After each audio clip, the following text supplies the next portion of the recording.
Ученици, имаме две зајчиња, портокалово и сиво. Тие за вас има интересна задача. Меѓутоа да видиме што прво прават зајчињата. Кој ќе ми каже? Кристина? Колку се портокаловите зајчиња? Портокалови и 8 сини зајчиња. Добро. Тие се представуваат. Каква задача бараат од вас зајчињата? Мартин? Зајчињата бараат да се сместат во кафези.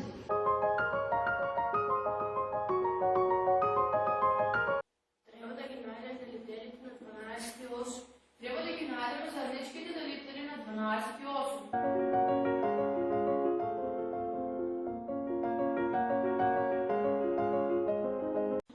Можеме да се поделиме на две групи. Или на 4. Или на 6. Победаме во 6 групи, победаме по повеќе.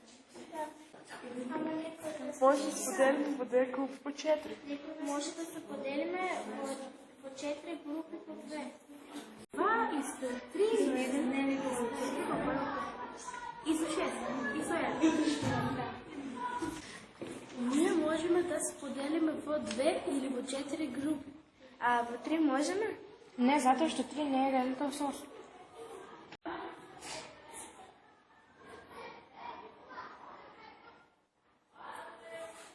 Се поделивме во 4 групи, од кои во секоја група има по 3 портокалови зајачиња и по 2 сини.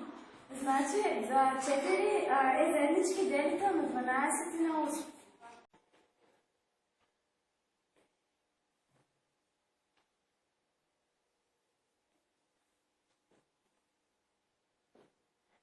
Ние се поделихме во 4 групи во кои има 3 зајачиња и 2 сини зајачиња. Бидејќи 4 е најголемиот заеднички делител на 12 и 8.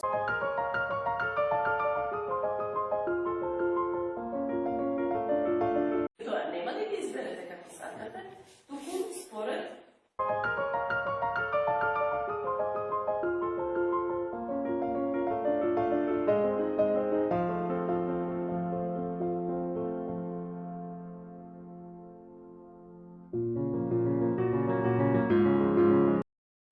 Ние сме група Е.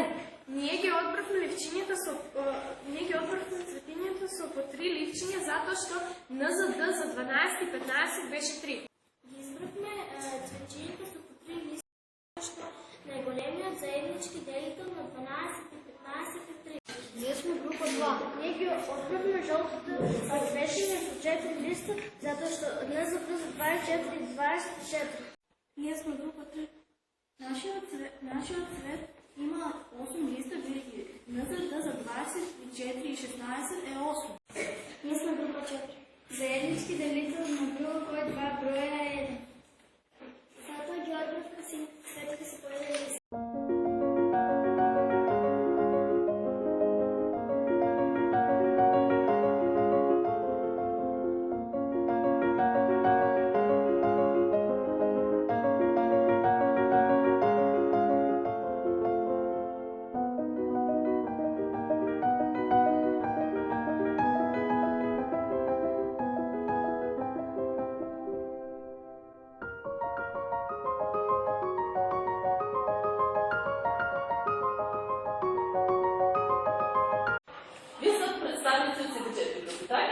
Се согласуваме ли дека колку најдов мога за сите 4 групи?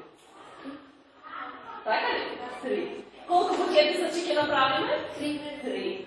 Вие носите цвечиња за колку букети? За 1 букет, така?